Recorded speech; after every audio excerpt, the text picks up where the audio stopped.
Hi, my name is Eddie Schmidt. I'm here to tell you a little bit about the courses that your students are going to be taking this year, and we're doing open house virtually, so I'm going to make this video instead of us having our traditional open house. My name is Eddie Schmidt. I teach Intro to Engineering. I teach the Civil Engineering and the Engineering Design and Development. So I'm going to go through kind of all three courses, make one video for all of them because the information is pretty similar. So yeah, let's get into it. So this is the handout, and I'm going to share all these things via ParentSquare where you find this video. I'm going to share all the links to the stuff I have, so don't feel that you need to pause it, or if you need to, it's fine. I'm going to go through as much of the information as I can now and kind of tell you a little bit about the classes going forward. So first and foremost, my contact information. Email is the best way to reach me. Go ahead and post that here. You can find it on the school website as well. If you need to have, if you have a question regarding anything, don't hesitate to ask. Like I said, these are the three courses that I teach. We abbreviate them with acronyms. Makes it a little easier because they're kind of lengthy. But the intro class, this is typically the freshman, sophomore level class, like the first class you would take. This is a sequence of all the classes that are engineering related that we offer at Plainfield. I teach first year, one of the third year, and the fourth year class. But the student schedules are flexible as always, so it may not exactly work out that way, but just so you have an idea. All Project Lead the Way classes are 2 semesters long, so it's a year-long class for each of them. Typically what students will do is they'll take this one freshman year, they'll take that one sophomore year, and then they choose one or two of the classes here. We've not had anybody take all three at the same time. I'm sure you probably could, but it's typical that they'll take one or two. And then their junior year, and then senior year, they have the Engineering Design Development course. Some students take that their junior year and not their senior year, and it just depends on how you want to do your schedule. We'll get into a little bit more about what each class has to offer here in a second. I want to make sure I go through the general information at the beginning here. I posted a link to the Project Lead the Way Engineering website. You can go to that, and it tells you a lot of information about what this program does nationally. If you scroll down, you'll see they have all of these different pathways with different courses they offer and all that sort of stuff. Just keep in mind that not every course you see here is offered at Plainfield, so take it with a grain of salt. There is some good resources there, especially when it comes to distance learning, in case we're in a situation where we're doing that again.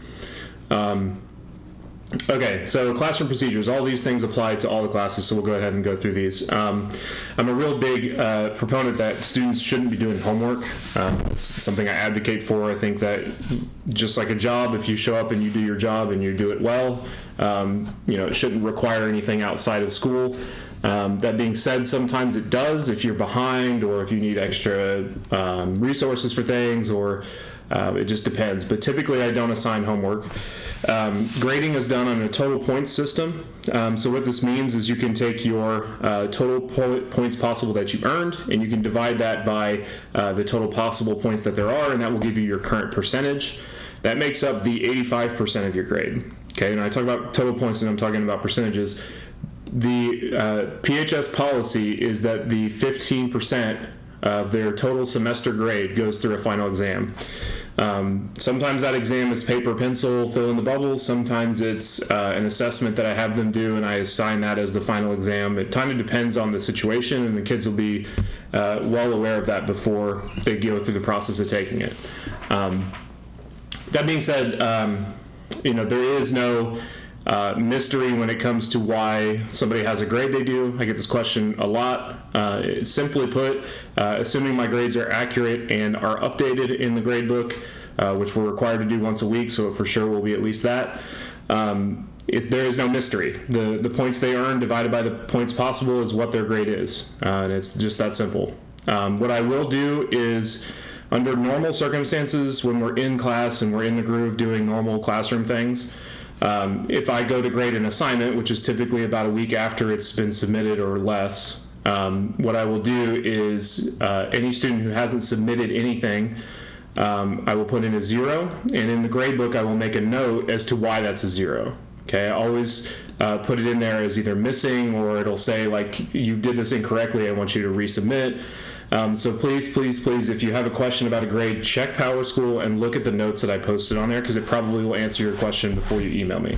That's not to say you can't email me. I'm always available. I'm just letting you know that most of the time I'll just refer you back to that note I made. In-class participation makes up most of the grade. These are not classes that I lecture the whole time and then you study on your own and you take a giant test. That's not something we're doing. We're doing everything from individual assignments to engineering notebook grading. We're doing computer work, projects in our workshop, etc. It's very much you get what you put into it kind of class. And a lot of kids really like that, and some kids struggle with that. So I just wanted to let you know up front. Most of this information is also included in my syllabus, which I won't be posting here. I'll be giving that to the students once we get started with school, but you'll always be able to find that, especially on our Google Classroom platform, which once again I'll show you in a second. Late work. So what I do is I do a 10% deduction per day of late work. There's basically an asterisk here. It means that assuming there's not extenuating circumstances, basically I'm looking to see from the student's perspective, is this I'm lazy that didn't do it, or is this I have a legitimate reason why this is late? I'm very flexible with this, but at the same time I have a policy that is what it is and I can change it at any time. So just keep in mind that if you turn something in 2-3 weeks late, even if it's really well done, it's just very late. So I always accept late work. That's the other part here. It's always worth it to turn it in. Okay, that 10% deduction stops at 50%. So even if you do something that's months late, at least you'll get half credit. You still failed, but it's 50% is way more than zero. So it's always worth it for you to turn something in. I have to stress that all the time. Assignments are not submitted on time or given 0. I've already talked about that. It's not permanent. The grade book is fluid. Literally only the day we submit grades is the day that it can't be changed. And even then, there's a process if something were to be wrong, but it's just keep in mind that, in September, the grade book is very much adaptable and we can change. It's, December 20 something that it's a lot harder to change. So just keep that in mind. It's the student's responsibility to address questions regarding grades. I am always happy to hear from parents. It's just one of those things that I want students to have that sort of maturity, and that's what we're trying to teach them, is taking charge of responsibility of their own things. So if you could help us out with that, I would appreciate it. Dual credit. So CEA and IED, which if we go back, that is our civil engineering class and our intro to engineering class, are in fact dual credit. Essentially what that means is as they take the class, they earn high school credit and they earn college credit for. There's a process for doing that.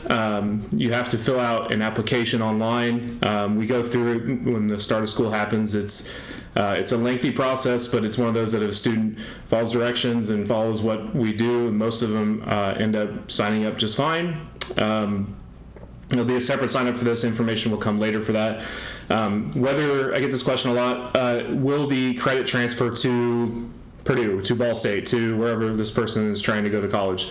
The answer to that is I don't know, and it changes. It very much depends on the program, so not even Purdue, but the College of Engineering or the College of Technology or General Studies. It depends on the college and the program and what they want to do with the credit. Often what will happen is it will transfer as an elective credit, so you have to take electives in college just like you have to take electives in high school.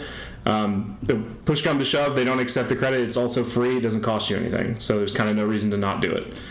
Okay, so let's go to, I have a little PowerPoint here. Talking about IED specifically, so this is kind of our mission statement for engineering at Plainfield. We want our programs to be fun, to be interactive, to be group work. And if you talk to the students that have taken my classes 2 and 3 and 4 years, they will often tell me it was their most favorite class and it was their fun class because they got to do things a little bit that's not traditional. They're not just typically sitting in rows and listening to a teacher talk. It's you're up, you're doing things and all that. That being said, the current COVID climate we live in, we're going to have to get really creative about how we do that in a safe way. And I assure you that we're taking steps to figure out the best practices in terms of that stuff. So just to kind of give you an overview. Intro to Engineering is a CAD course mainly. We mix in a lot of hands-on projects in there that you will see throughout the rest of engineering, but for the most part, the Intro to Engineering is a computer design class. So yeah, they're learning how to create products and design things using computer. It's mostly that class. Principles of Engineering is the second year course. I don't teach that, but that's one of the courses that kind of builds more foundational stuff in terms of the workshop. You're a lot more, it's a lot more construction. It's a lot more of kind of learning the basics behind a lot of these different engineering disciplines. And the civil engineering course is the one I teach that focuses obviously on architecture, and it focuses on structures and all of the calculations and things that have to go into how to put a commercial building together, or we do an entire residential unit. So a lot of kids really find that interesting. The Engineering Design Development course, this is the course that we do the cardboard boat race in the pool. I think you may have heard of it by now, but it's really fun. It's something we really enjoy. It's kind of a celebration of 4 years of engineering. It's, you know, a lot of the super fun activities that happen in this class, and I'm just really happy to have it. And I love the idea of having, you know, seniors and juniors that I've had for 2 or 3 years come in and do really cool things in engineering. The main part of this course is that it focuses on like a capstone project. So you can think of, you know, the one I pull out all the time is like your Boy Scout project. Typically at the end of your tenure as a Boy Scout, you have a community-driven sort of project that you work on. We do something similar with this, and it culminates into you and a friend basically figuring out a community problem and designing a product or a solution for it. So that's kind of the main gist of that.